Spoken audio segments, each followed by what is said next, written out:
ओम नमो भगवते वासुदेवाय नमः। आप सभी पर भगवान लक्ष्मी नारायण की कृपा सदा सर्वदा बनी रहे। आज की वीडियो में आप सुनेंगे माघ मास महात्म्य के अध्याय 21 की कथा।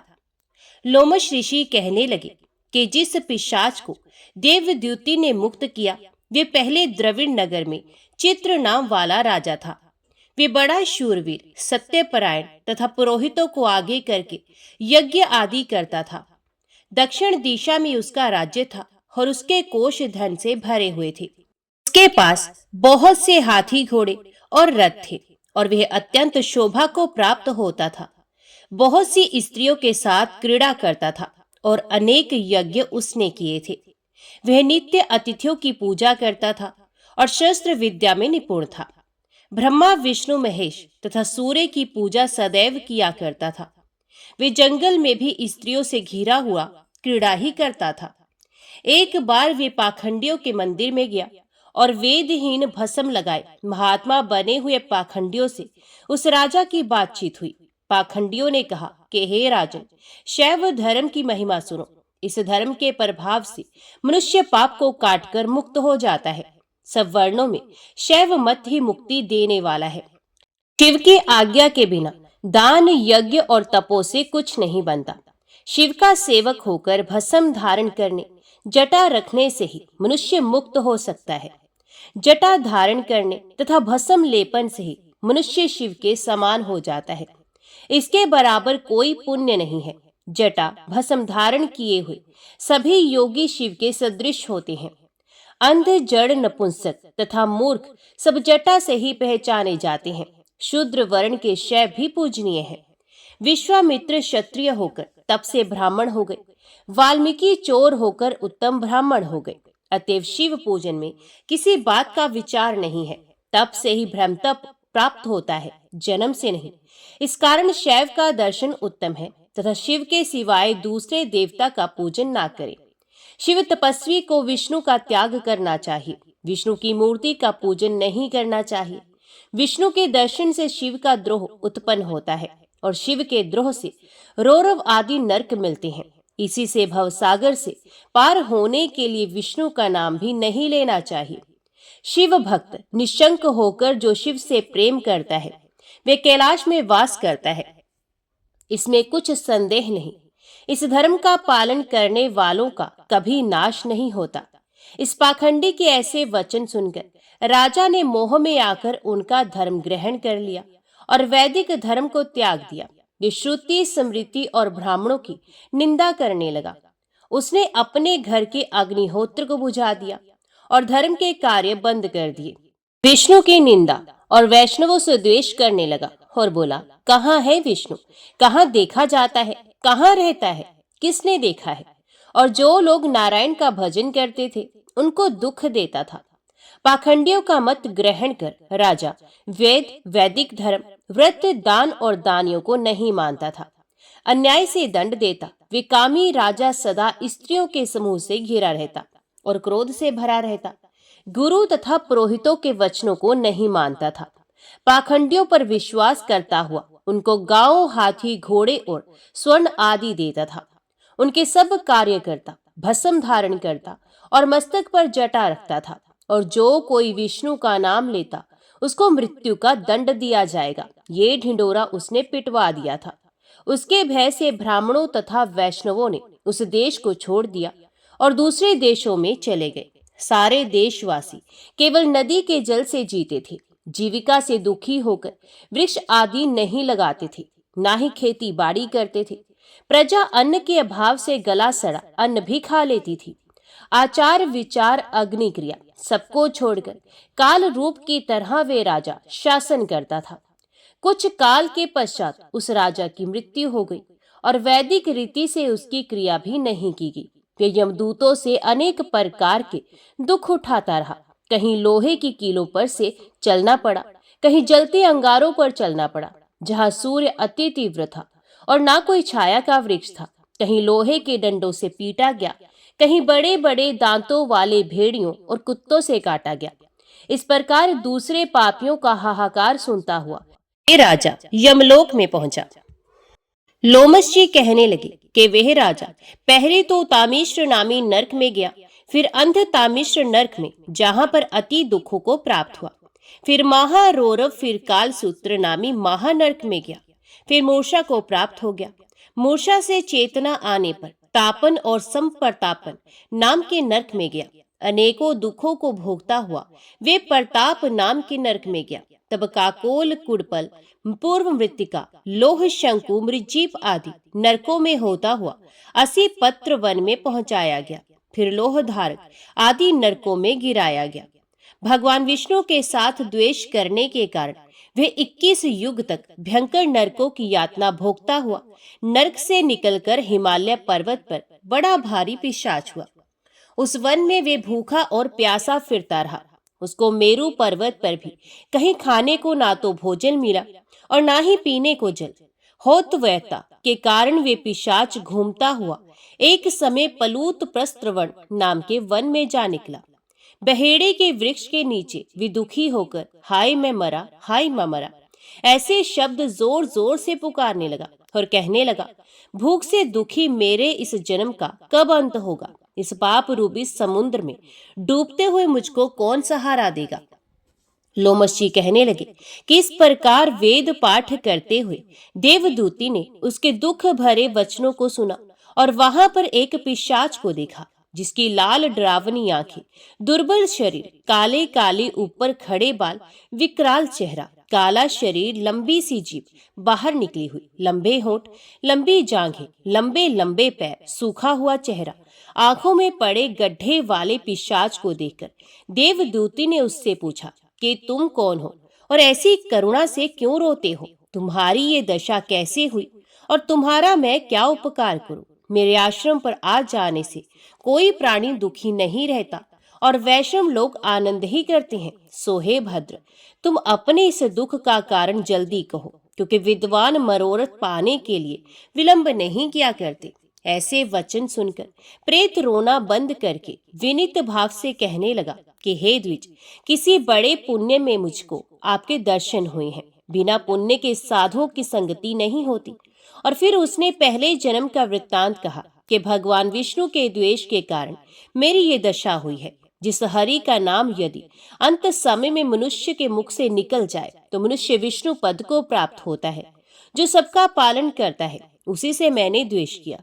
ये सब मेरे कर्मों का दोष है, जिसकी ब्राह्मण तप द्वारा प्रार्थना करते हैं।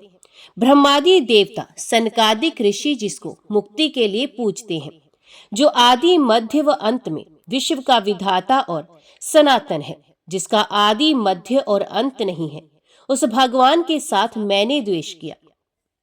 जो कुछ पुण्य किए मैंने पहले जन्म में किए थे, वे सब विष्णु की द्वेष रूपी अग्नि में भस्म हो गए। यदि किसी प्रकार मेरे इस पाप का नाश हो जाए तो मैं भगवान विष्णु के सिवाय किसी और देवता का पूजन नहीं करूंगा। विष्णु भगवान से द्वेष करके मैंने बहुत दिनों तक नरक यातना भोगी और पिशाच योनि में पड़ा हूँ। इस समय मैं किसी अच्छे कर्म के योग से आपके आश्रम में आया हूँ, जहाँ पर आपके सूर्य रूपी दर्शन ने मेरे दुख समान अंधकार को दूर कर दिया है। अब आप कोई ऐसा उपाय बताइए जिससे मेरी ये पिशाच योनि दूर हो जाए, क्योंकि सज्जन पुरुष उपकार करने में देर नहीं करते हैं। देवदूती कहने लगे कि यह माया देवता, मनुष्य, असुर सबकी स्मृति को मोहित कर देती है, जिससे धर्म का नाश करने वाला द्वेष उत्पन्न हो जाता है। जगत के उत्पन्न करने, रक्षा करने और नाश करने वाले जो सब प्राणियों की आत्मा है, उनसे भी लोग द्वेष करते हैं।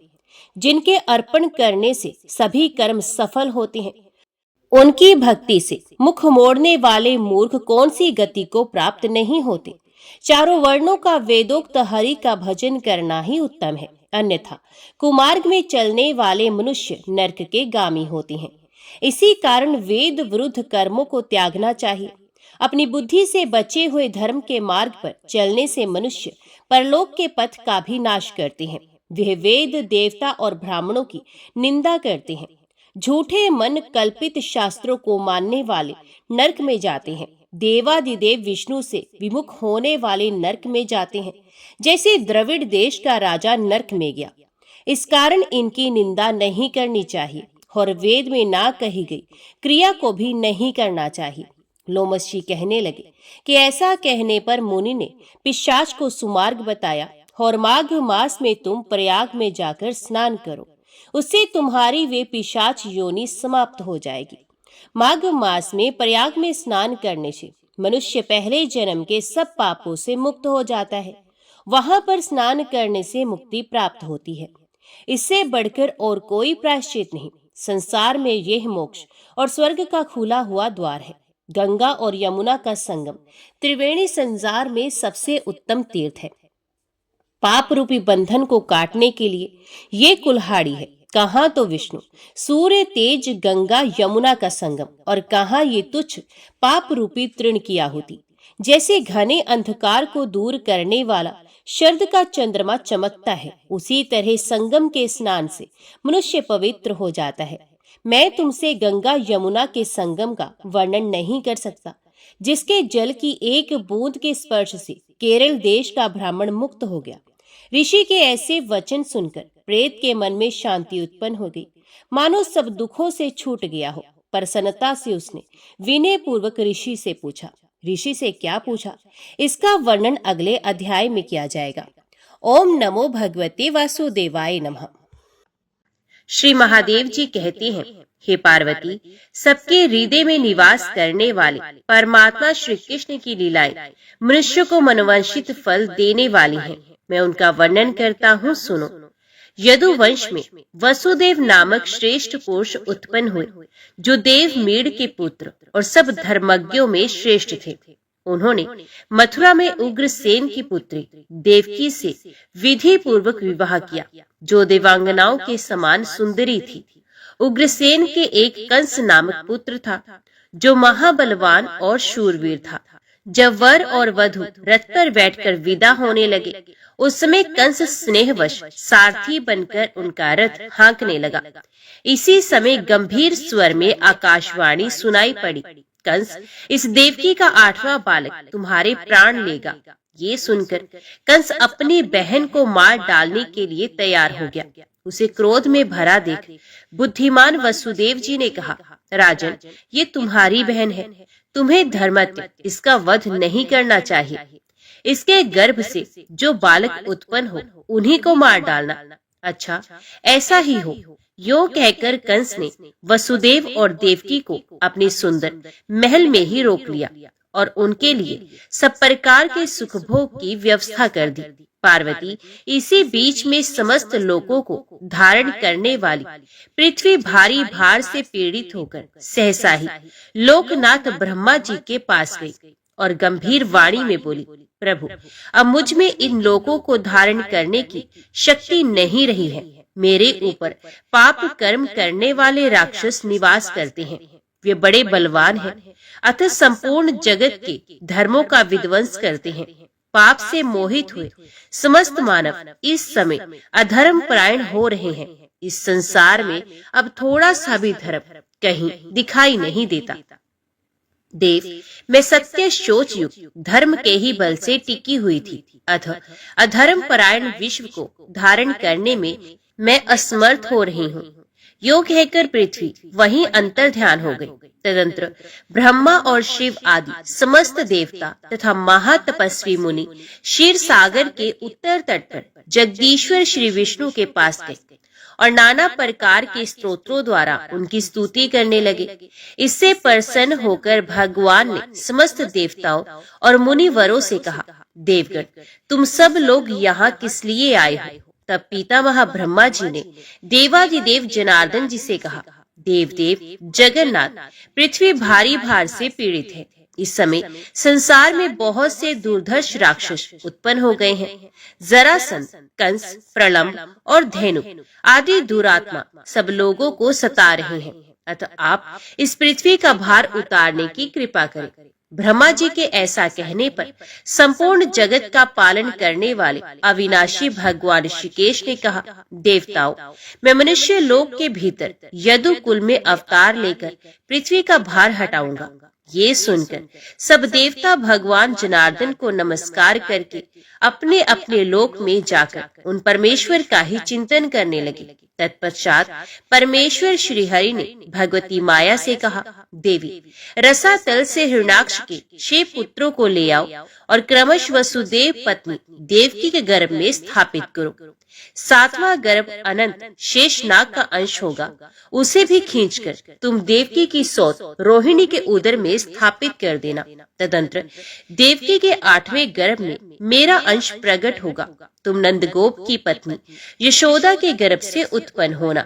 इसे इंद्र आदि देवता तुम्हारी पूजा करेंगे। बहुत अच्छा कहकर महाभागा माया ने क्रमश हिरण्याक्ष के 6 पुत्रों को ला लाकर देवकी के गर्भ में स्थापित किया। महाबली कंस ने पैदा होते ही उन बालकों को मार डाला। फिर भगवत प्रेरणावश 7वां गर्भ अनंत के अंश से प्रकट हुआ। वे गर्भ जब बढ़कर कुछ पुष्ट हुआ तो माया देवी ने उसे रोहिणी के उदर में स्थापित कर दिया। गर्भ का संघर्षण करके खींचने से उस बालक का जन्म हुआ, इसलिए वे संघर्षण नाम से भी प्रसिद्ध हुआ। भादो के कृष्ण पक्ष की अष्टमी तिथि को रोहिणी नक्षत्र में शुभ लगन का उदय होने पर रोहिणी देवी ने भगवान संघर्षण को जन्म दिया। तत्पश्चात साक्षात भगवान श्री हरि देवकी के गर्भ में आए। 8वें गर्भ से युक्त देवकी को देखकर कंस बहुत भयभीत हुआ। उस समय समस्त देवताओं के मन में उल्लास छा रहा था। वे विमान पर बैठे हुए आकाश से ही देवकी देवी की स्तुति किया करते थे। तदंतर 10वां महीना आने पर श्रावण मास की कृष्ण अष्टमी को आधी रात के समय श्री हरि का अवतार हुआ। वसुदेव के पुत्र होने से वे सनातन भगवान वासुदेव कहलाए। संपूर्ण जगत के स्वामी भगवान श्री कृष्ण को देखकर वसुदेव जी हाथ जोड़कर नमस्कार करके उन जगन में प्रभु की स्तुति करने लगे। जगन्नाथ अब भक्तों की इच्छा पूर्ण करने के लिए साक्षात कल्प वृक्ष हैं। प्रभु अब स्वयं मेरे यहाँ प्रकट हुए, मैं कितना भाग्यवान हूँ। अहो, आज धरणीधर भगवान इस धरती के ऊपर पुत्र रूप से अवतीर्ण हुए हैं। पुरुषोत्तम, आपकी इस अद्भुत ईश्वरीय रूप को देखकर महाबली एवं पापाचारी दानव सहन नहीं कर सकेंगे। वसुदेव जी के इस प्रकार स्तुति और प्रार्थना करने पर सनातन पुरुष भगवान पद्मनाभ ने अपने चतुर्भुज रूप को तिरोहित कर लिया और मानव रूप धारण करके वे 2 भुजाओं से ही शोभा पाने लगे। उस भवन में पहरा देने वाले जो दानव रहते थे, वे सब भगवान की माया से मोहित और तमोगुण से आच्छादित होकर सो गए। इसी समय मौका पाकर भगवान की आज्ञा अनुसार वसुदेव जी भगवान को गोद में लेकर तुरंत ही नगर से बाहर निकल गए। उस समय सब देवता उनकी स्तुति कर रहे थे। मेघ पानी बरसाने लगे।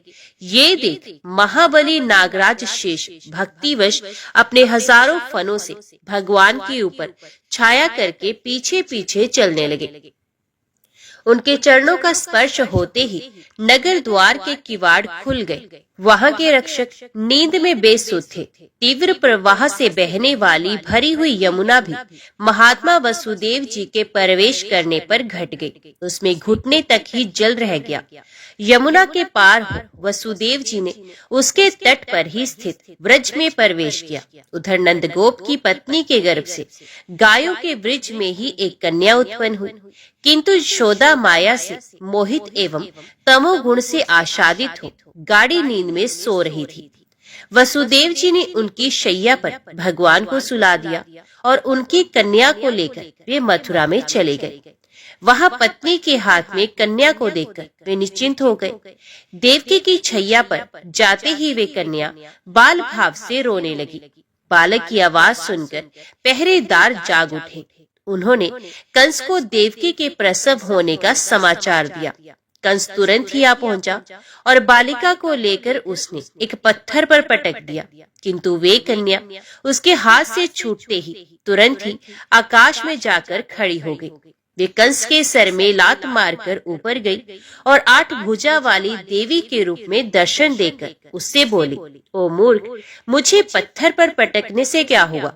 जो तुम्हारा वध करने वाला है उनका जन्म तो हो गया है। जो संपूर्ण जगत की सृष्टि, पालन तथा संहार करने वाले हैं। ये भगवान इस संसार में अवतार ले चुके हैं, वे ही तुम्हारे प्राण हर लेंगे।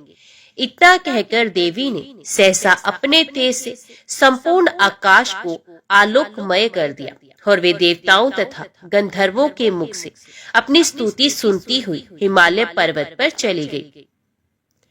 देवी की बात सुनकर कंस का हृदय उद्विग्न हो उठा। उसने भय से पीड़ित होकर प्रलंब आदि दानव वीरों को बुलाकर कहा, वीरों, हम लोगों के भय से समस्त देवताओं ने क्षीर सागर पर जाकर विष्णु से राक्षसों के संहार के विषय में बहुत कुछ कहा है। उनकी बात सुनकर वे अविनाशी धरणीधर यहाँ कहीं मनुष्य रूप में उत्पन्न हुए हैं। अतः आज इच्छा अनुसार रूप धारण करने वाले तुम सभी राक्षस जाओ और जिन बालकों में कुछ बल की अधिकता जान पड़े उन्हें भेंक खटके मार डालो। ऐसी आज्ञा देकर कंस ने वसुदेव और देवकी को आश्वासन दी, उन्हें बंधन से मुक्त कर दिया और स्वयं अपने महल में चला गया। तत्पश्चात वसुदेव जी नंद के उत्तम व्रज में गए। नंदराय जी ने उनका भली भांति स्वागत सत्कार किया। वहां अपने पुत्र को देखकर वसुदेव जी को बड़ी प्रसन्नता हुई और उन्होंने नंद रानी यशोदा से कहा, देवी, रोहिणी के पेट से पैदा हुए मेरे इस पुत्र बलराम को भी तुम अपना ही पुत्र मानकर इसकी रक्षा करना। ये कंस के डर से यहाँ लाया गया है। दृढ़ता पूर्वक उत्तम व्रत का पालन करने वाली नंद पत्नी ने बहुत अच्छा कहकर वसुदेव जी की आज्ञा शिरोधार्य की और दोनों पुत्रों को पाकर वे बड़ी प्रसन्नता के साथ उनका पालन पोषण करने लगी। इस प्रकार नंदगोप के घर अपने दोनों पुत्रों को रखकर वसुदेव जी निश्चिंत हो गए और तुरंत ही मथुरापुरी को चले गए। तदंतर वसुदेव जी की प्रेरणा से किसी शुभ दिन को गर्ग जी नंदगोप के व्रज में गए। वहां के निवासियों ने उनकी बड़ी आवभक्त की। फिर उन्होंने गोकुल में वसुदेव के दोनों पुत्रों के विधि पूर्वक जात कर्म और नामकरण संस्कार करवाए। बड़े बालक के नाम उन्होंने संघर्षण, रोहिणी, बलभद्र, महाबल और राम आदि रखे तथा छोटे के श्रीधर, श्रीकर, श्रीकृष्ण, अनंत, जगतपति, वासुदेव और ऋषिकेश आदि नाम रखे। लोगों में ये दोनों बालक क्रमशः राम और कृष्ण के नाम से विख्यात होंगे। ऐसा कहकर द्विज श्रेष्ठ गर्ग ने पितरों और देवताओं का पूजन किया और स्वयं भी ग्वालों से पूजित होकर मथुरा लौट गए। एक दिन की बात है, बालकों की हत्या करने वाली पूतना कंस के भेजने से रात में नंद के घर आई। उसने अपने स्तनों में विष लगा रखा था। अमित तेजस्वी श्री कृष्ण के मुख में वही स्तन देकर वे उन्हें दूध पिलाने लगी। भगवान श्री कृष्ण ने उस राक्षसी को पहचान लिया और उसके स्तनों को खूब दबाकर उसे प्राणों सहित पीना आरंभ किया। अब तो वे मतवाली राक्षसी छटपटाने लगी। उसके स्नायु बंधन टूट गए। वे कांपती हुई गिरी और जोर जोर से चिंघाड़ती हुई मर गई। उसके चित्कार से सारा आकाश मंडल गूंज उठा। उसे पृथ्वी पर पड़ी देख समस्त गोप थर्रा उठे। श्री कृष्ण को राक्षसी के विशाल वक्ष स्थल पर खेलते देखकर गोपगण उद्विग्न हो उठे और तुरंत ही दौड़कर उन्होंने बालक को गोद में उठा लिया। उस समय नंदगोप ने पास आकर पुत्र को अंक में ले लिया और राक्षस के भय से रक्षा करने के लिए गाय के गोबर से और बाल्क से बालक के मस्तक को झाड़ा। फिर भगवान के नाम ले लेकर श्री कृष्ण के सब अंगों का मार्जन किया। इसके बाद उस भयानक राक्षसी को गौ के ब्रज से बाहर करके डरे हुए ग्वालों की सहायता से उसका दाह संस्कार किया गया। एक दिन भगवान श्री हरि किसी छकड़े के नीचे सोए हुए थे और दोनों पैर फेंक फेंक कर रो रहे थे। उनके पैर का धक्का लगने से छकड़ा ही उलट गया। उस पर जो बर्तन भांडे रखे गए थे वे सब टूट फूट कर गिर पड़े। गोप और गोपियां इतने बड़े छकड़े को सहसा उलट कर गिरा देखकर बड़े विस्मय में पड़ी और ये क्या हो गया, ऐसा कहती हुई शंकित होने लगी। उस समय विस्मित हुई यशोदा ने शीघ्र ही अपने बालक को गोद में उठा लिया। वे दोनों यदुवंशी बालक माता के स्तनपान से पुष्ट होकर थोड़े ही समय में बड़े हो गए और घुटनों तथा हाथों के बल से चलने लगे। उन दिनों एक मायावी राक्षस मुर्गे का रूप धारण किए वहां पृथ्वी पर विचरता रहता था। ये श्री कृष्ण को मारने की ताक में लगा था।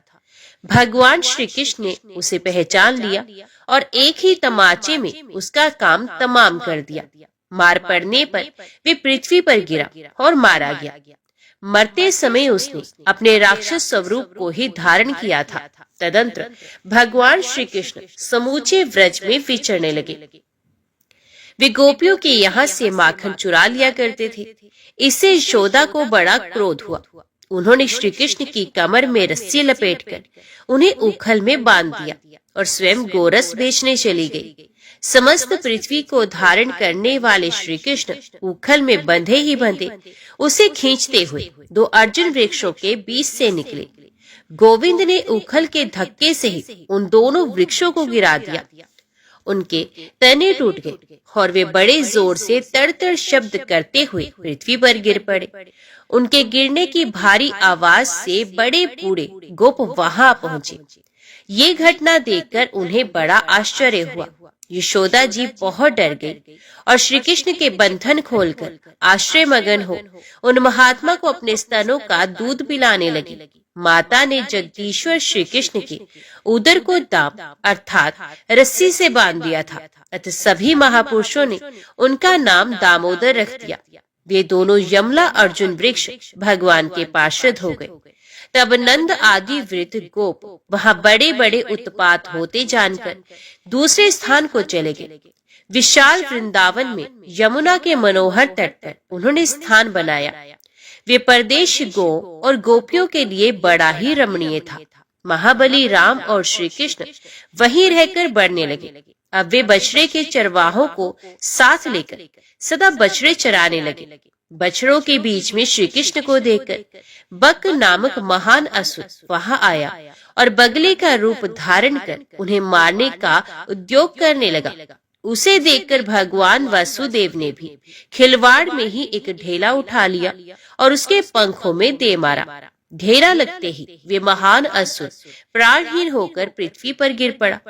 तदंतर कुछ दिनों के बाद एक दिन बछड़े चराने वाले राम और श्री कृष्ण वन में किसी यज्ञ वृक्ष की छाया में पल्लव बिछाकर सो गए। इसी बीच में ब्रह्मा जी देवताओं के साथ भगवान श्री कृष्ण का दर्शन करने के लिए आए, किंतु उन्हें सोते देख बछड़ों और ग्वाल बालों को चुराकर स्वर्गलोक में चले गए। जागने पर जब उन्होंने बछड़ों और ग्वाल बालों को नहीं देखा तो वे कहाँ चले गए, इसका विचार किया। फिर ये जानकर कि ये सारी करतूत ब्रह्मा जी की है, उन सनातन प्रभु ने वैसे ही बालक और बछड़े बना लिए। वही रंग और वही रूप, कुछ भी अंतर नहीं था।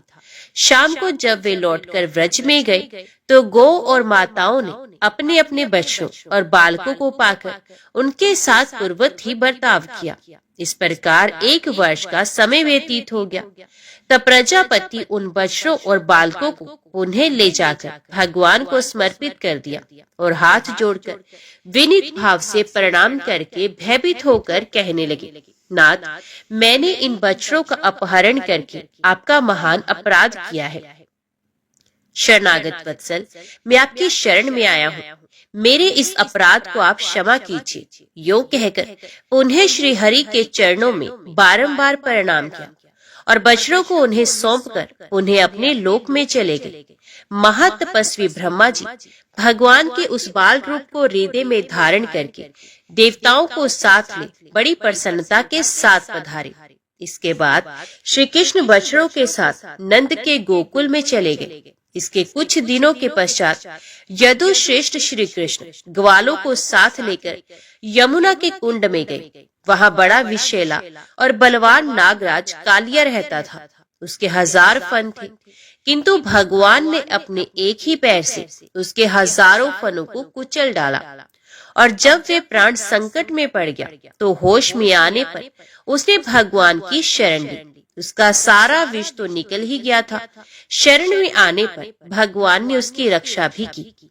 वे गरुड़ के भय से इस कुंड में आकर रहता था, इसलिए भगवान ने उसके मस्तक पर अपने चरण चिन्ह स्थापित करके उसको कालिंदी के कुंड से निकाल दिया। उसने अपने स्त्री पुत्रों के साथ तुरंत ही उस कुंड को छोड़ दिया और भगवान गोविंद को नमस्कार करके अन्यत्र की राह ली। उसके किनारे के जो वृक्ष कालिया के विष से दग्ध हो गए थे, वे श्री कृष्ण की कृपा दृष्टि पड़ते ही फलने फूलने लगे। तत्पश्चात समय अनुसार भगवान ने कुमार अवस्था में पदार्पण किया। अब वे सर्वदेवमय प्रभु गोओं की चरवाही करने लगे। वे अपने समान अवस्था वाले ग्वालों को साथ लेकर मनोहर वृंदावन में बलराम जी के साथ विचरा करते थे। वहां एक अत्यंत भयानक असुर था जो अजगर सांप के रूप में रहता था। वे विशालकाय दैत्य मेरू पर्वत के समान भारी था, परंतु भगवान श्री कृष्ण ने उसको भी मौत के घाट उतार दिया। इसके बाद वे धेनुकासुर के वन में गए, जो ताड़ के वृक्षों से बहुत सघन प्रतीत होता था। उसके भीतर धेनुक नामक एक पर्वताकार दानव रहता था, जिसको परास्त करना बहुत ही कठिन था। वे सदा गधे के रूप में रहता था। भगवान ने उसके दोनों पैर पकड़कर ऊपर फेंक दिया और एक ताड़ के वृक्ष से उसको मार डाला। फिर तो वन में वे ग्वाले खेलते रहते। फिर वन से निकलने पर वे तुरंत ही भांडीर वट के पास आ गए और बलराम तथा श्री कृष्ण के साथ बालोचित खेल खेलने लगे। उस समय प्रलंब नामक राक्षस गोप का रूप धारण करके वहां आया और बलराम जी को अपनी पीठ पर चढ़ाकर आकाश की ओर उड़ चला। तब बलराम जी ने उसे राक्षस समझकर बड़े रोष के साथ मुक्के से मस्तक पर मारा।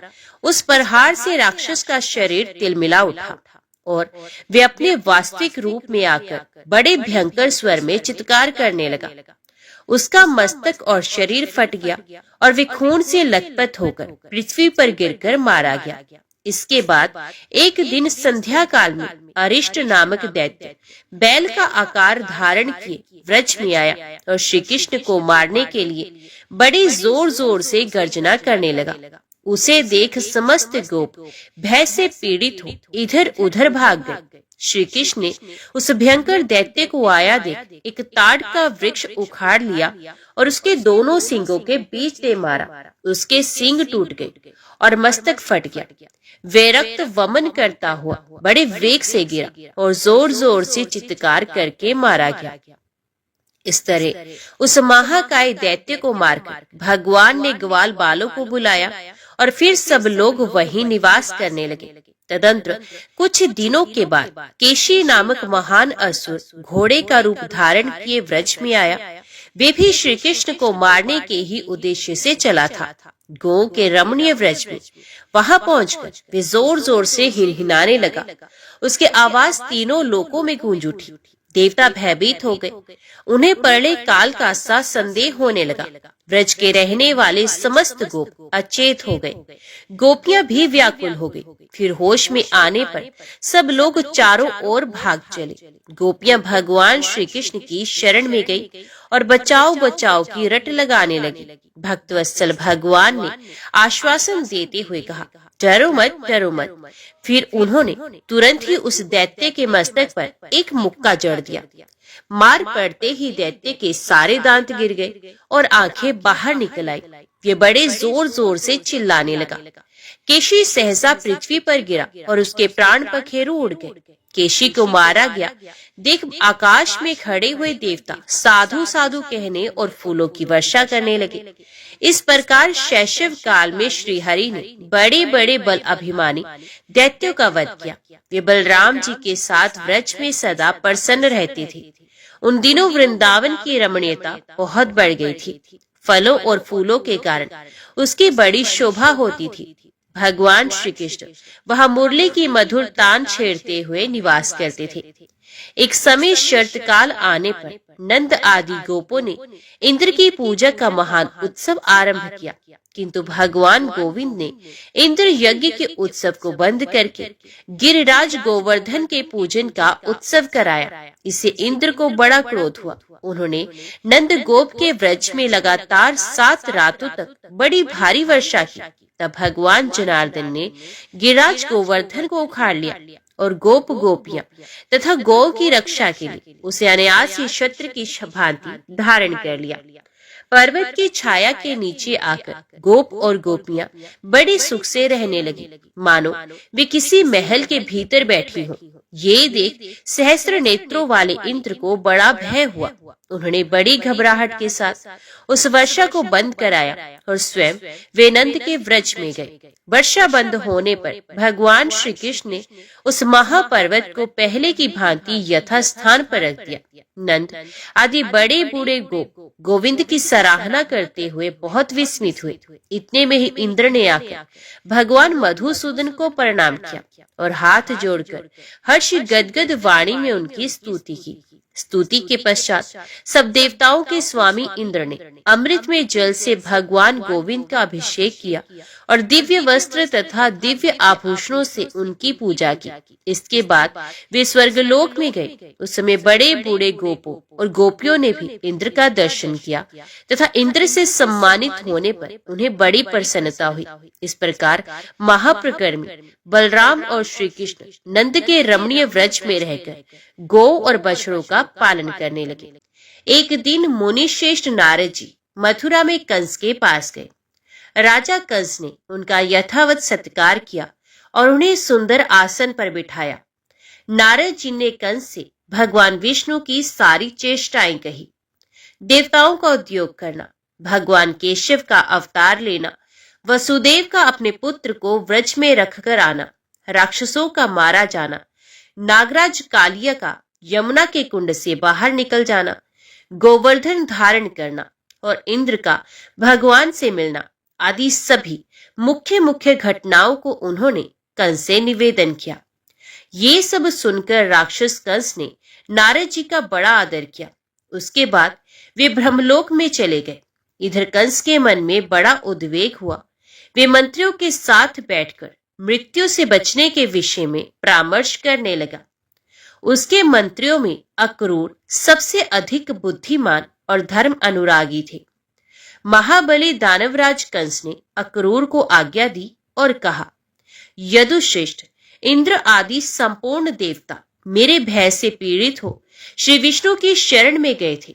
भूत भावन भगवान मधुसूदन उन देवताओं को अभय दान दे मुझे मारने के लिए देवकी के गर्भ से उत्पन्न हुए हैं।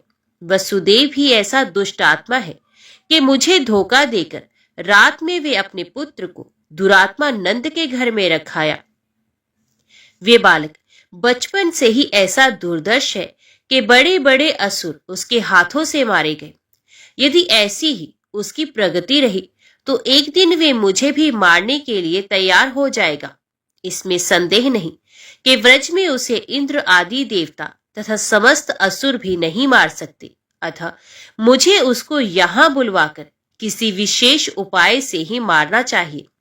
मतवाले हाथी, बड़े बड़े पहलवान तथा श्रेष्ठ घोड़े आदि से उसका वध कराना चाहिए। जिस किसी उपाय से संभव हो उसे यहीं बुलाकर मारा जा सकता है, अन्यत्र नहीं। इसलिए तुम गो के व्रज में जाकर बलराम, श्री कृष्ण तथा नंद आदि संपूर्ण गवालों को धनुष यज्ञ का मेला देखने के बहाने यहाँ बुला लाओ। बहुत अच्छा कहकर परम पराक्रमी यदु श्रेष्ठ अक्रूर रथ पर आरूढ़ हुए और भगवान श्री कृष्ण के दर्शन के लिए उत्सुक होकर गौ के रमणीय व्रज में चले गए। अक्रूर जी महान भगवत भक्तों में श्रेष्ठ थे। उन्होंने अत्यंत विनीत भाव से गौ के बीच खड़े हुए भगवान श्री कृष्ण का दर्शन किया। गोप कन्याओं से घिरे हुए श्रीहरि को देखकर अक्रूर जी का सारा शरीर रोमांचित हो उठा। उनके नेत्रों में आनंद के आंसू भर आए। उन्होंने रथ से उतरकर श्री कृष्ण को प्रणाम किया। वे बड़े हर्ष के साथ भगवान गोपाल के समीप गए और वज्र तथा चक्र आदि चिन्हों से सुशोभित लाल कमल सदृश उनके मनोहर चरणों में मस्तक रखकर उन्होंने बारंबार नमस्कार किया। तत्पश्चात उनकी दृष्टि कैलाश शिखर के समान गौर वर्ण वाले नीलांबरधारी बलराम जी पर पड़ी, जो मोतियों की माला से विभूषित होकर शरतकाल के पूर्ण चंद्रमा की भांति शोभा पा रहे थे। अक्रूर जी ने उनको भी प्रणाम किया। दोनों वीर बलराम और श्री कृष्ण ने भी बड़े हर्ष के साथ उठकर यदुश्रेष्ठ अक्रूर जी का पूजन किया और उनको साथ लेकर वे दोनों भाई घर पर आए। यदुश्रेष्ठ अक्रूर को आया देख महातेजस्वी नंदगोप ने निकट आकर उन्हें श्रेष्ठ आसन पर बिठाया और बड़ी प्रसन्नता के साथ विधि पूर्वक अर्घ्य, पादम, वस्त्र तथा दिव्य आभूषण आदि निवेदन करके भक्ति भाव से उनका पूजन किया। अक्रूर जी ने बलराम, श्री कृष्ण, नंद जी तथा यशोदा को वस्त्र और आभूषण भेंट किए। फिर कुशल पूछकर शांत भाव से वे कुश के आसन पर विराजमान हुए। तत्पश्चात राजकार्य के विषय में प्रश्न होने पर बुद्धिमान अक्रूर ने इस प्रकार कहना आरंभ किया। नंदराय जी, ये महातेजस्वी श्री कृष्ण साक्षात अविनाशी भगवान नारायण हैं। देवताओं का हित, साधु पुरुषों की रक्षा, पृथ्वी के भार का नाश, धर्म की स्थापना तथा कंस आदि संपूर्ण दैत्यों का नाश करने के लिए इनका अवतार हुआ है। उन उक्त कार्यों के लिए समस्त देवताओं तथा महात्मा मुनियों ने इनसे प्रार्थना की थी। उसी के अनुसार ये वर्षा काल में आधी रात के समय देवकी के गर्भ से प्रकट हुए। उस समय वसुदेव जी ने कंस के भय से रात में ही अपने पुत्र भगवान श्री हरि को तुम्हारे घर में पहुंचा दिया। उसी समय यशोदा माता को माया के अंश से ही एक सुंदरी कन्या उत्पन्न हुई थी। उसी ने संपूर्ण व्रज को नींद में बेसुध कर दिया था। यशोदा जी भी मूर्छित अवस्था में पड़ी थी। वसुदेव जी ने श्री कृष्ण को तो यशोदा की सैया पर सुला दिया और स्वयं उस कन्या को लेकर वे मथुरा की ओर चले गए। कन्या को देवकी की छैया पर रखकर वे प्रसव घर से बाहर निकल गए। देवकी की छैया पर सोई हुई कन्या शीघ्र ही रोने लगी। उसका जन्म सुनकर दानव कंस सहसा आ पहुंचा और उसने कन्या को लेकर घुमाते हुए पत्थर पर पटक दिया, परंतु वे कन्या आकाश में उड़ गई और 8 भुजाओं से युक्त हो गंभीर वाणी में कंस से रोषपूर्वक बोली, हो नीच दानव, जिनका कहीं अंत नहीं, जो संपूर्ण देवताओं के ईश्वर और पुरुषोत्तम है, वे तुम्हारा वध करने के लिए व्रज में जन्म ले चुके हैं। यो कहकर महामाया हिमालय पर्वत पर चली गई। तभी से वे दुष्ट आत्मा भय से उद्गिन हो गया और महात्मा श्री कृष्ण को मारने के लिए एक एक करके दानवों को भेजने लगा। बालक होने पर भी बुद्धिमान श्री कृष्ण ने खेल ही खेल में सब दानवों को मौत के घाट उतार दिया। इन परमेश्वर ने अनेक अद्भुत कर्म किए हैं। गोवर्धन धारण, नागराज कालिया का निवासन, इंद्र से समागम और संपूर्ण राक्षसों का संहार आदि सारे कर्म श्री कृष्ण के ही किए हुए हैं। ये बात नारद जी के मुंह से सुनकर कंस अत्यंत भय से व्याकुल हो उठा है। महाबाहु बलराम और श्री कृष्ण बड़े दुर्दर्श वीर हैं, इसलिए इन दोनों को वहीं बुलाकर वे बड़े बड़े मतवाले हाथियों से कुचलवाना चाहते हैं अथवा पहलवानों को भिड़ाकर इन्हें मार डालने को तैयार बैठा है। श्री कृष्ण को बुला लाने के लिए ही उसने मुझे यहां भेजा है। यही सब उस दुष्ट दानव की चेष्टा है जिसे मैंने बता दिया। अब आप समस्त व्रजवासी दही, घी आदि लेकर कल सवेरे धनुष यज्ञ का उत्सव देखने के लिए मथुरा में चले। बलराम, श्री कृष्ण और समस्त गोपों को राजा के पास चलना है। वहां निश्चय ही कंस श्री कृष्ण के हाथ से मारा जाएगा। अतः आप लोग राजा की आज्ञा से निर्भय होकर वहां चलिए। इतना कहकर बुद्धिमान अक्रूर चुप हो गए। उनकी बातें बड़ी ही भयंकर और रोंगटे खड़े कर देने वाली थी। उन्हें सुनकर नंद आदि समस्त बड़े बूढ़े गोप भय से व्याकुल होकर दुख के महान समुद्र में डूब गए। उस समय कमल नयन भगवान श्री कृष्ण ने उन सबको आश्वासन देकर कहा, आप लोग भय न करें। मैं दुरात्मा कंस का विनाश करने के लिए भैया बलराम जी तथा आप लोगों के साथ मथुरा चलूंगा। वहां दानव राज दुरात्मा कंस को और उसके साथ रहने वाले समस्त राक्षसों को मारकर इस पृथ्वी की रक्षा करूंगा। अतः आप लोग शोक छोड़कर मथुरापुरी को चलिए। श्रीहरि के ऐसा कहने पर नंद आदि गोपों ने बारंबार छाती से लगाकर उनका मस्तक सूंघा। उन महात्मा के अलौकिक कर्मों पर विचार करके तथा अक्रूर जी की बातों को सुनकर उन सबकी चिंता दूर हो गई। तत्पश्चात यशोदा ने अक्रूर को दही, दूध, घी आदि से युक्त भांति भांति के पवित्र, स्वादिष्ट, मधुर और रुचिकर पकवान परोसकर भोजन कराया।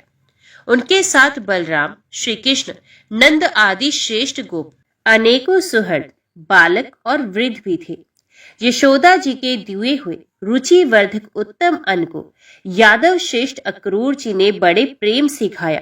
भोजन कराने के पश्चात नंद रानी ने जल देकर आचमन कराया और अंत में कपूर सहित पान का बीड़ा दिया। फिर सूर्यास्त होने पर अक्रूर जी ने संध्या उपासना की। उसके बाद बलराम और श्री कृष्ण के साथ खीर खाकर वे उन्हीं के साथ शयन करने के लिए चले गए। दीपक के प्रकाश से सुशोभित श्रेष्ठ एवं रमणीय भवन में विचित्र पलंग बिछा था। स्वच्छ सुंदर बिछावन पर भांति भांति के फूल उसकी शोभा बढ़ा रहे थे। उस पलंग पर भगवान श्री कृष्ण सोते थे, मानो शेषनाग की शैया पर श्री नारायण शयन करते हों। भगवान को शयन करते देख सहसा अक्रूर के नेत्रों में आनंद के आंसू छलक पड़े। उनका सारा शरीर पुलकित हो उठा। उन्होंने तमोगुणी निद्रा को त्याग दिया।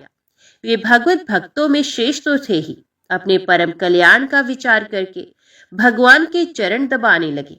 उस समय वे मन ही मन सोच रहे थे, इसी में मेरे जीवन की सफलता है। यही जीवन वास्तव में उत्तम जीवन है। यही धर्म तथा यही सर्वश्रेष्ठ मोक्ष सुख है। शिव और ब्रह्मा आदि देवता, सनकादि मुनीश्वर तथा वशिष्ठ आदि महर्षि जिनका दर्शन करना तो दूर रहा, मन से स्मरण भी नहीं कर पाते, वे ही भगवान लक्ष्मीपति के दोनों चरण इस समय मुझे प्राप्त हुए हैं। अहो, मेरा कितना सौभाग्य है। ये दोनों चरण शरदकाल के खिले हुए कमल की भांति सुंदर है। भगवती लक्ष्मी अपने कोमल एवं चिकने हाथों से इनकी सेवा करती हैं। ये चरण परम उत्तम सुख स्वरूप है। इस प्रकार भगवान की सेवा में लगे हुए अक्रूर जी वे रात्रि एक क्षण के समान बीत गई। उस समय वे ब्रह्म आनंद का अनुभव कर रहे थे। तदंतर निर्मल प्रभात होने पर देवगण आकाश में खड़े हो भगवान की स्तुति करने लगे। तब भगवान शयन से उठे। उठकर विधि पूर्वक आचमन किया। फिर परम बुद्धिमान बलराम जी के साथ जाकर माता के चरणों में नमस्कार किया और मथुरा जाने की इच्छा प्रकट की। यशोदा जी दुख और हर्ष में डूबी हुई थी। उन्होंने दोनों पुत्रों को उठाकर बड़े प्रेम के साथ छाती से लगा लिया। उस समय उनके आंसू की धारा बह रही थी। उन्होंने दोनों महावीर पुत्रों को आशीर्वाद दिया और बार बार हृदय से लगाकर विदा किया। अक्रूर ने भी हाथ जोड़कर यशोदा जी के चरणों में प्रणाम किया और कहा, महाभागे, अब मैं जाऊंगा, मुझ पर कृपा करो। ये महाबाहु श्री कृष्ण महाबली कंस को मारकर संपूर्ण जगत के राजा होंगे, इसमें तनिक भी संदेह नहीं है। अथ देवी, तुम शोक छोड़कर सुखी हो। ऐसा कहकर अक्रूर जी नंदरानी से विदा ले बलराम और श्री कृष्ण के साथ उत्तम रथ पर आरूढ़ हुए और तीव्र गति से मथुरा की ओर चले। उनके पीछे नंद आदि बड़े बूढ़े गोप भांति भांति के फल तथा बहुत से दही घी आदि लेकर गए। श्री हरि को रथ पर बैठकर ब्रज से जाते देख समस्त गोपियां भी उनके पीछे पीछे चली। उनका हृदय शोक से संतप्त हो रहा था। वे हाय कृष्ण, हाय कृष्ण, हाय गोविंद कहकर बारंबार रोती और विलाप करती थी। श्री हरि ने उन सबको समझा बुझाकर लौटा दिया। उनके नेत्रों में आंसू भरे थे। वे दीन भाव से रोती हुई खड़ी रही। इसके बाद अक्रूर जी ने अपने दिव्य रथ को ब्रज से मथुरा की ओर बढ़ा दिया। शीघ्र ही यमुना को पार करके उन्होंने रथ को किनारे खड़ा कर दिया और स्वयं उससे उतरकर वे स्नान तथा अन्य आवश्यक कृत्य करने की तैयारी करने लगे। भक्त प्रवर अक्रूर ने यमुना के उत्तर जल में जाकर डुबकी लगाई और अघमशन मंत्र का जप करना शुरू कर दिया। उस समय उन्हें श्री बलराम तथा श्री कृष्ण दोनों ही जल के भीतर दिखाई दिए। उन्हें देखकर अक्रूर जी को बड़ा विस्मय हुआ। तब उन्होंने उठकर रथ की ओर देखा, किंतु वहां भी वे दोनों महाबली वीर बैठे दृष्टिगोचर हुए। तब उन्हें जल में डुबकी लगाकर वे युगल मंत्र का जप करने लगे। उस समय उन्हें क्षीर सागर में शेष नाग की शैया पर बैठे हुए लक्ष्मी सहित श्रीहरि का दर्शन हुआ। सनकादि मुनि उनकी स्तुति कर रहे थे और संपूर्ण देवता सेवा में खड़े थे। इस प्रकार सर्वव्यापी ईश्वर को देखकर यदुश्रेष्ठ अक्रूर ने उनका स्तवन किया। स्तुति करने के पश्चात सुगंधित कमल पुष्पों से भगवान का पूजन किया और अपने को कृत्य मानते हुए वे यमुना जल से बलराम और श्री कृष्ण के समीप आए। वहां आकर अक्रूर जी ने उन दोनों भाइयों को भी प्रणाम किया। भगवान श्री कृष्ण ने उन्हें आश्चर्य मगन और विनीत भाव से खड़ा देखकर पूछा, कहिए अक्रूर जी, आपने जल में कौन सी आश्चर्य की बात देखी है? ये सुनकर अक्रूर जी ने महातेजस्वी श्री कृष्ण से कहा, प्रभु, आप सर्वत्र व्यापक हैं, आपकी महिमा से क्या आश्चर्य की बात हो सकती है? ऋषिकेश, ये संपूर्ण जगत आप ही का तो रूप है। इस प्रकार स्तुति करके जगदीश्वर गोविंद को प्रणाम कर अक्रूर जी उन दोनों भाइयों के साथ उन्हें दिव्य रथ पर आरूढ़ हो तुरंत ही देव निर्मित मथुरापुरी में जा पहुंचे। वहां नगर द्वार पर बलराम और श्री कृष्ण को बिठाकर वे अंतपुर में गए और राजा कंस से उनके आगमन का समाचार सुनाकर उसके द्वारा सम्मानित हो उन्हें अपने घर को चले गए। तदंतर संध्या के समय महाबली बलराम और श्री कृष्ण एक दूसरे का हाथ पकड़े मथुरापुरी के भीतर गए। वे दोनों राजमार्ग से जा रहे थे। इतने में ही उनकी दृष्टि कपड़ा रंगने वाले एक रंगरेज पर पड़ी जो दिव्य वस्त्र लिए राजभवन की ओर जा रहा था। बलराम सहित परम पराक्रमी श्री कृष्ण ने उन वस्त्रों को अपने लिए मांगा, किंतु रंगरेज ने वे वस्त्र उन्हें नहीं दिए। इतना ही नहीं, उसने सड़क पर खड़े होकर उन्हें बहुत से कटु वचन भी सुनाए। तब महाबली श्री कृष्ण ने रंगरेज के मुंह पर एक तमाचा जड़ दिया। फिर तो वे मुंह से रक्त वमन करता हुआ मार्ग में ही मर गया। बलराम और श्री कृष्ण ने अपने बंधु बांधव ग्वाल बालों के साथ उन सुंदर वस्त्रों को यथा योग्य धारण किया। फिर वे माली के घर पर गए। उसने उन्हें देखते ही नमस्कार किया और दिव्य सुगंधित पुष्पों से प्रसन्नता पूर्वक उनकी पूजा की। तब उन दोनों यादव वीरों ने माली को मनोवांछित वरदान दिया। अब वे गली की राह से घूमने लगे। सामने से एक सुंदर मुख वाली युवती आती दिखाई दी जो हाथ में चंदन का पात्र लिए हुई थी। वे स्त्री कुब्जा थी। उन दोनों भाइयों ने उससे चंदन मांगा। कुब्जा ने मुस्कुराते हुए उन्हें उत्तम चंदन प्रदान किया। चंदन लेकर उन्होंने इच्छा अनुसार अपने शरीर में लगाया और कुब्जा को परम मनोहर रूप देकर वे आगे के मार्ग पर बढ़ गए। नगर की स्त्रियां सुंदर मुख वाले उन दोनों सुंदर कुमारों को प्रेम पूर्वक निहारती थी। इस प्रकार वे अपने अनुयायियों सहित यज्ञशाला में पहुंचे।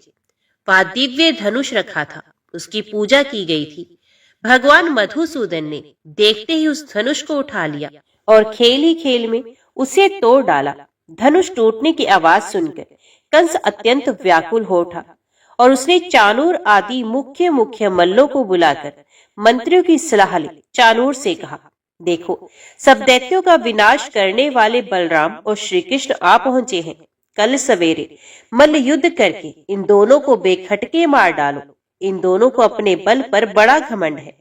मतवाले हाथियों को भिड़ाकर अथवा बड़े बड़े पहलवानों को लगाकर जिस किसी उपाय से भी हो सके इन दोनों को यत्न पूर्वक मार डालना चाहिए।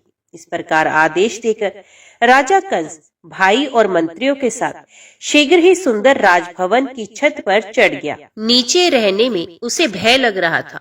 संपूर्ण दरवाजों और मार्गों पर उसने मतवाले हाथियों को नियुक्त कर दिया और सब और बड़े बड़े बलोमत्त पहलवान बिठा दिए। ये सब कुछ जानते हुए भी भगवान श्री कृष्ण परम बुद्धिमान बलराम जी तथा अपने अनुयायी ग्वाल बालों के साथ रात भर उस यज्ञशाला में ही ठहरे रहे। रात बीतने पर जब निर्मल प्रभात आया तो बलराम और श्री कृष्ण दोनों वीर शैया से उठकर स्नान आदि से निर्वृत्त हुए। फिर भोजन करके वस्त्र और आभूषणों से विभूषित हो युद्ध के लिए उत्सुक होकर वे उस यज्ञशाला में चले गए। मानो दो सिंह किसी बड़ी गुफा से बाहर निकले हों।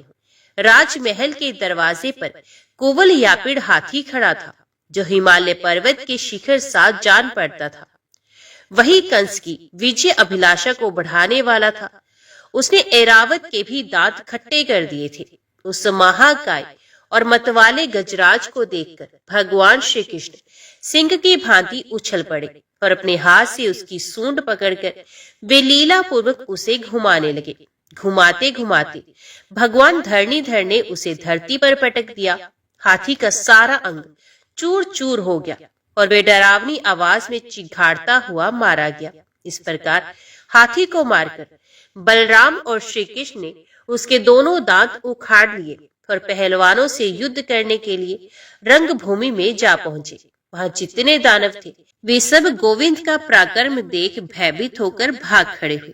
तब कंस के भवन में प्रवेश करके वे महाबली वीर युद्ध के लिए उत्कंठित हो हाथी के दांत घुमाने लगे। वहां उन महात्माओं ने कंस के 2 मल्ल चाणूर और मुष्टि को उपस्थित देखा। कंस भी महाबली बलराम और गोविंद को देखकर भयभीत हो उठा तथा अपने प्रधान मल्ल चाणूर से बोला, वीर, इस समय तुम इन गवाल बालों को अवश्य मार डालो, मैं तुम्हें अपना आधा राज्य बांट कर दे दूंगा। उस समय उन दोनों मल्लों को भगवान श्री कृष्ण अभेद्य कवच से युक्त और दूसरे मेरु पर्वत के समान विशाल काय दिखाई दिए। कंस की दृष्टि में परले कालीन अग्नि से जान पड़ी। स्त्रियों को साक्षात कामदेव प्रतीत हुए। माता पिता ने उन्हें नन्हे शिशु के रूप में देखा। देवताओं की दृष्टि में वे साक्षात श्री हरि थे और गवाल बाल उन्हें अपना प्यारा सखा ही समझते थे। इस प्रकार उन सर्वव्यापक भगवान विष्णु को वहां के लोगों ने अपने अपने भावों के अनुसार अनेक रूपों में देखा। वसुदेव, अक्रूर और परम बुद्धिमान नंद दूसरे कोठे पर चढ़कर वहां का महान युद्ध देख रहे थे। देवकी अंतपुर की स्त्रियों के साथ बैठकर बेटे का मुंह निहार रही थी। उस समय उनके नेत्रों में आंसू भर आए थे। स्त्रियों ने उन्हें बहुत समझाया और आश्वासन दिया। तब वे किसी दूसरे भवन में चले गए।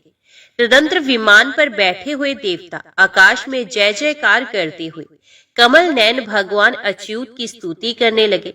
वे जोर जोर से कहते थे, भगवान कंस का वध कर दीजिए। इसी समय रंगभूमि में तुरही आदि बाजे बजने लगे। कंस के दोनों महामल्लों और महाबली श्री कृष्ण एवं बलराम में भिड़ंत हो उठी। चाणूर के साथ भगवान श्री कृष्ण और मुष्टि के साथ बलराम जी भिड़ गए। नीलगिरी तथा श्वेतगिरी के समान कांति वाले दोनों महात्मा मल्ल युद्ध की रीति नीति के अनुसार लड़ने लगे। एक दूसरे को कभी मुक्कों से मारते, कभी ताल ठोकते थे। उनमें बड़ा भयंकर संग्राम हुआ जो देवताओं को भी भयभीत कर देने वाला था। भगवान श्री कृष्ण ने चाणूर के साथ बहुत देर तक खेल करके उसके शरीर को रगड़ डाला और फिर लीला पूर्वक पृथ्वी पर दे मारा। देवताओं और दानवों को भी दुख देने वाला वे महामल बहुत रक्त वमन करते हुए पृथ्वी पर गिरा और मर गया। इसी प्रकार पराक्रमी बलराम जी भी मुष्टि के साथ देर तक लड़ते रहे। अंत में उन्होंने उसकी छाती में कई मुक्के जड़ दिए। इससे उनकी हड्डियां चूर चूर हो गई और स्नायु बंधन टूट गया। फिर तो वे भी प्राणहीन होकर पृथ्वी पर गिर पड़ा। उन दोनों भाइयों का ये पराक्रम देख बाकी सारे पहलवान भाग गए। ये देखकर कंस को बड़ा भय हुआ। वे वेदना से व्याकुल हो गया। इसी बीच में दुर्धर्ष वीर बलराम और श्री कृष्ण कंस के ऊंचे महल पर चढ़ गए। फिर भगवान श्री कृष्ण ने कंस के मस्तक में थप्पड़ मारकर उसे छत से नीचे गिरा दिया। पृथ्वी पर गिरते ही उसका सारा अंग छिन्न भिन्न हो गया और वे प्राणों से हाथ धो बैठा। फिर श्रेष्ठ ब्राह्मणों के द्वारा कंस का औधर्व देहिक संस्कार किया। श्री कृष्ण के द्वारा कंस के मारे जाने पर महाबली बलराम जी ने भी कंस के छोटे भाई सुनामा को मुक्के से ही मार डाला और उसे उठाकर धरती पर फेंक दिया। इस प्रकार श्री कृष्ण और बलराम जी भाई सहित दुरात्मा कंस को मारकर अपने माता पिता के समीप आए और बड़ी भक्ति के साथ उन्होंने उनके चरणों में प्रणाम किया। देवकी और वसुदेव ने बड़े प्रेम से उन दोनों को बारंबार छाती से लगाया और पुत्र स्नेह से द्रवित हो उनका मस्तक सूंघा। देवकी के दोनों स्तनों से उनके ऊपर दूध की वृष्टि होने लगी। तत्पश्चात बलराम और श्री कृष्ण माता पिता को आश्वासन देकर बाहर आए। इसी समय आकाश में देवताओं की दुधंबियां बजने लगी। देवताओं ने फूलों की वर्षा की तथा मृदगणों के साथ श्री जनार्दन को नमस्कार और उनकी स्तुति करके हर्षमगन हो अपने अपने लोक को चले गए। तत्पश्चात भगवान श्री कृष्ण ने बलराम जी के साथ जाकर नंदराय जी तथा अन्य बड़े बूढ़ों गोपों को नमस्कार किया। धर्मात्मा नंद ने बड़े स्नेह से उन दोनों को गले लगा लिया। फिर भगवान जनार्दन ने उन सबको बहुत से रत्न और धन भेंट किए। नाना प्रकार के वस्त्र, आभूषण तथा प्रचुर धन धान्य देकर उन सबका पूजन किया। इस प्रकार श्री कृष्ण के विदा करने पर नंद आदि गोप हर्ष और शोक में डूबे हुए वहां से व्रज में लौट आए। इसके बाद बलराम और श्री कृष्ण ने अपने नाना उग्रसेन जी के पास जाकर उन्हें बंधन से मुक्त किया और बारंबार सांत्वना दी मथुरा के राज्य पर उनका अभिषेक किया। अक्रूर आदि जितने श्रेष्ठ यदुवंशी थे उन सबको राज्य में विशेष पद पर स्थापित किया गया और उग्रसेन को राजा बनाकर परम धर्मात्मा भगवान वासुदेव धर्म पूर्वक इस पृथ्वी का पालन करने लगे। ओम नमो भगवते वासुदेवाय नमः। जय श्री राधे कृष्णा। आज की वीडियो में इतना ही। उम्मीद करती हूँ वीडियो आपको पसंद आई होगी। वीडियो पसंद आई हो तो वीडियो को लाइक और चैनल को सब्सक्राइब जरूर कीजिएगा। जय श्री हरि लिखकर कमेंट बॉक्स में अपनी हाजिरी और अपने सुझाव देना ना भूलेगा। तो मिलते हैं अगली कथा अगली वीडियो के साथ। तब तक के लिए देखते व सुनते रहिए। जय मां कंजक, जय माता दी।